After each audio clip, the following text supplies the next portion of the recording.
Tasinta lalu di tengah malam, matunan indak namuh dipicengkan lain. Badanan jauh di rantau urang. Taraga jo ayah, rindu jo mandeh nalah tiado. Puasulah di palupuk matu.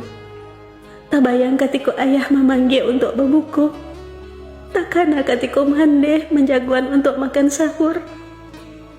Lah banyak perubahan dalam kehidupan Denai semenjak ayah jo mandeh lah tiado. Denai dipasu menerima kenyataan mandeh. Kini hidup Denai serupa dalam rumah indak balampu. Langang mandeh. Ndak adu mandeh na selalu setia. Ndak adu suara mandeh menyapu ketika Denai pulang ke rumah. Ndak adu tadanga suara mandeh memanggil nama Denai jola malambui. Ndak ada sosok mandeh dan selalu mengawani Denai ketika Denai beradu di titik terendah. Melanjutkan hidup tanpa mandeh. Panik mandeh. Maafkan Denai mandeh. Dan sampai kini alun sepenuhnya sembuh dari luka kehilangan mandeh.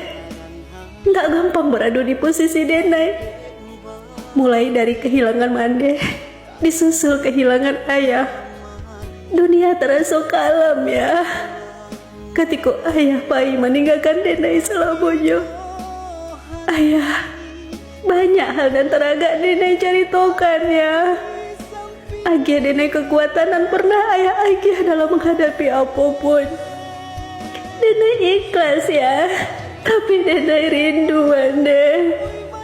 Semoga Al-Fatihah Denai bisa menebus rasa teraga dan terhalang dek dinding pesaru ayah coba deh.